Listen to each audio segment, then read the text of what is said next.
Welcome back to ATL Day Ones. I am Tenitra, and that is Jarvis. We appreciate you guys for hanging with us once again. And as always, check out our podcast wherever you download the rest of your podcasts, and be sure to give us a 5-star review like you have been doing. We always appreciate that kind of support. And you know what else we appreciate here on ATL Day Ones? When we are one step closer to football, like real football, like pads Hmm. on the players football. And it is here because rookies have reported to Flowery Branch today. So, we started our conversation yesterday talking about some rookies who we might have our eyes on at training camp. And listen, we know Arthur Smith is going to have his eyes on some folks too, evaluating them to see who could potentially be a key player, whether that's on offense or defense for him. But interestingly enough, our friend to the show, Steve Weish, also he of NFL Network, was asked the question about the rookies and kind of who would make that impact. And he said, quote, the Falcons have high expectations from this rookie class. Here's an offensive skill player who could start things up from day one. And he was talking about Tyler Allgeier. So my question to you, Jarvis, is this. It has been 6 years since a Falcons running back has cracked the 1,000-yard rushing mark for the season. So how important could Tyler Allgeier be to the success of this offense? And do you think he might be the steal of this draft for the Falcons?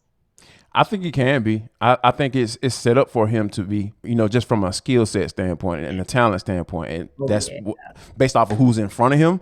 And I Mhm. know a lot of people saying, well, he got Cordell Patterson in front of him. But let me explain something. Cordell Patterson is a guy that they don't want to use him too much, meaning they don't want to get him. They got a set number in their mind as far as touches per game. Right. They probably won't admit to that, but Mhm. just kind of looking at the games from last year, and you just kind of understand that, okay, oh well, he was rushing the ball at 4 to 5 yards a carry on this in this Mhm. particular game. We only had 10 carries. There's a reason why, Yes. because Cordell Patterson no spring chicken. They want to be able to use him for the entire season, and I think Yeah. that you brought Mike Davis in last year Mhm. to fill that gap, to get those touches and be potentially a guy that you can put in on the goal line to get those in short yardage situations. And I think that Tyler Allgeier is a guy who's going to be able to Mhm. step in that role and fulfill it, because we know Mike Davis, he didn't do that. He didn't do that well from a yards Right. per carry standpoint. He just didn't. It wasn't there. Now, granted, offensive line issues, Yeah. run blocking, all that stuff. Yes, Yeah. all that aside, I think there's still some consistency with Mhm. Davis, and his production in that particular category has been prevalent throughout his career, and it Mhm. showed last year, and it's the reason why the Falcons let him go. And Yes. I think that with Algier though, I Mhm. think he's gonna be put in a lot of situations to be productive.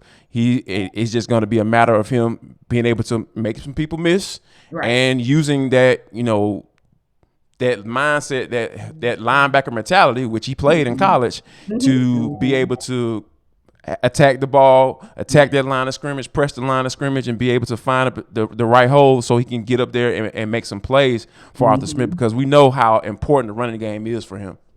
Absolutely. And I'll tell you guys, I have thoughts on Algier. I pretty much agree with Jarvis on that. But before I give you guys my thoughts on Algier, he'll give you his thoughts on BetOnline.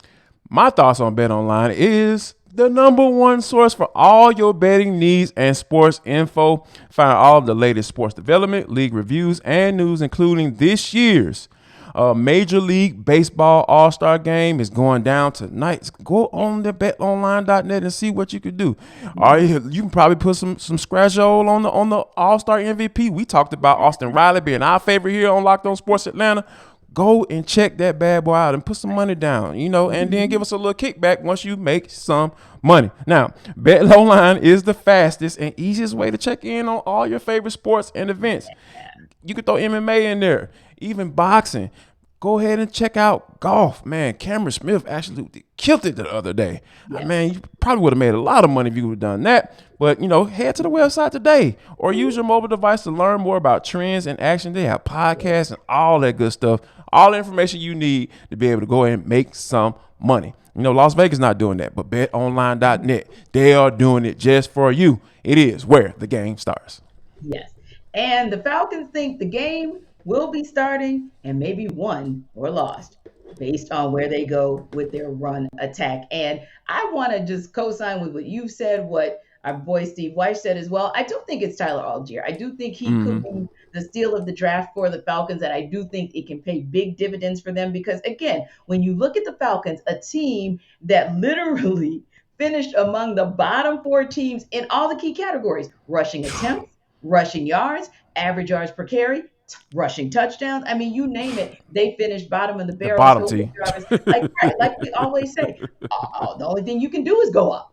Right, that's it. All you You can have do to be is go better. up. You have no Yeah. choice. And you also made a great point about Cordero Patterson and the fact that he was limited in his touches out of the backfield. And that's because they also rely on him as a receiver and low key here and there. They'll put him in special team situations as well. And towards the end of last season, they did kind of allude to the fact that they're going to monitor the number of touches he gets in every phase of the game because they needed him in every phase of the game and probably will Indeed. on some level again this year. And then with Algier, he's that guy who his record breaking amount of rushing yards, boom, with 23 touchdowns. He led the FBS last season. So I'm going to be encouraged, Jarvis, that is at least in some way going to carry over into the league. We surely hope so. And you got to love the fact that in addition to CP, now you're going to have yourself a weapon in that backfield who is also a pass catcher in All right. Algier. So I like it, like the sneaky fast thing that he does. The only thing is he's a rookie, so you just hope that he's going to hold on to the ball and that he's going to be that guy who you can go to on third and short to move those chains. But the other thing I wanted to ask you is this, Jarvis. When we talked yesterday, just kind of we've been doing a deep dive over the last few weeks in position groups, but I wondered, especially next week, the 26 will come and it'll be the entire team there. What one position group are you going to be looking at where you say, "Ooh, I can't wait to see what they're working with"? You know what? I know I said, me being a former defensive lineman, it would be easy for me to say, yeah, let me go with the edge versus defensive line, right? But you know what? I've been really excited about seeing. I really am looking forward to seeing the development of Richie Grant and Jalen Hawkins because I believe if those guys are out there starting, I think Falcons fans need to watch out because these guys are some playmakers. Hawkins Mhm. is a guy, he's going to bring that hat. He don't mind mixing it up. And Yep. he has a knack for the ball. And we already know what Richie Grant, well, I know what Richie Grant, brings to the table from a ball hawking standpoint. I know a lot of Mhm. people are like, well, we didn't see none of that, but he had some Ah, it's struggles with some coming. issues getting on the field. Yep. It's coming. Be aware because if those Mhm. guys are on there day one against the New Orleans Saints on September 11th, my goodness, y'all better Yes. watch out because those guys they thirsty for the rock, and I think that they're Mhm. gonna actually do exactly what they need to do. So that safety group for me is something that I'm definitely gonna have. I can't wait to see what those guys' development looks like. Oh yeah, and I like that example that you gave because yeah, they're going to get a test right out of the gates. Where you're talking about Michael Thomas, Chris Olave, and really just that whole wide receiver room for the Saints. They've really gone in the They're off. loaded. They are loaded Exactly, I over was going to say they loaded in there. Ross off Jackson told right, us right. Yeah, that. they're giving Jameis Winston some toys to work with and play with Indeed. in the receiving core. So yeah, that whole secondary for the Falcons is definitely a group you want to see what they're working with because they're going to get a test right out of the gates.